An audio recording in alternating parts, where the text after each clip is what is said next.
오늘은 음주뺑소니에 대해 이야기하겠습니다. 음주뺑소니 제목만 들어도 뭔가 분노가 치밀어 오르는데요. 그러면 음주뺑소니 처벌 어떻게 될까요? 결과가 궁금하신 분들은 끝까지 영상 봐주시기 바랍니다. 먼저 어떤 사건인지 간단히 요약하면 음주운전하다가 교통사고 내고 그냥 도망간 사건입니다. 본론으로 들어가면 어느 날 갑자기 의뢰인한테 전화가 왔어요. 자기가 술 마시고 운전하다 뺑소니를 쳤대요. 정차 중인 택시를 추돌했는데 무서워서 그냥 도망쳤다는 거예요. 그래서 제가 피해자가 별로 안 다쳤으면 합의하면 됩니다 라고 했는데 문제는 합의가 안 된다는 거였죠. 아니 그럼 돈을 많이 주세요, 합의해 줄 겁니다 라고 했는데 그걸 어떻게 해야 할지 절차도 방법도 모르겠다는 겁니다. 그래서 저한테 합의할 수 있도록 도와달라고 했는데요. 그래서 제가 알겠다고 했습니다. 그런데 한 가지 더 문제가 있었어요. 그게 뭐냐면 이번이 음주운전 이진아웃이라는 겁니다.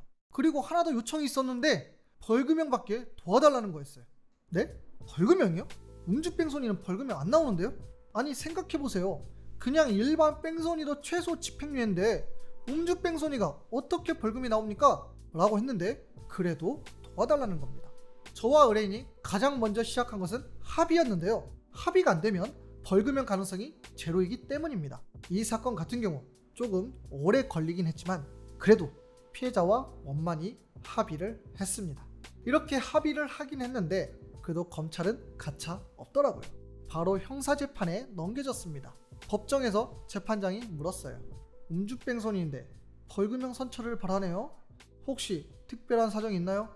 그래서 제가 피고인이 대기업 다니는데 금고형 이상 처벌받으면 해고당한다고 했습니다. 물론 그것만으로는 부족했죠. 그래서 피고인이 이 사건 발생 직후 어떤 노력을 했는지 그 사실을 입증하는 근거 서류를 제출했어요. 그래서 이 사건 어떻게 됐을까요? 벌금 1,500만 원 나왔습니다.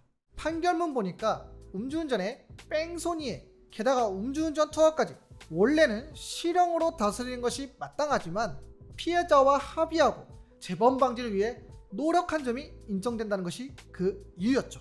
자, 그래서 내용 정리하면 음주운전 뺑소니 벌금 안 나옵니다. 게다가 예전에 음주운전 전력까지 있다? 그럼 실형 걱정하는 게 맞아요. 그러나 이 사건처럼 어떤 믿음을 주느냐에 따라 결과는 달라질 수 있는 것이죠. 처음부터 유리한 사실 소명, 입증이 얼마나 중요한지 잘 설명해주는 사건이었던 것 같습니다. 오늘 내용은 여기까지입니다. 최충만 변호사였습니다.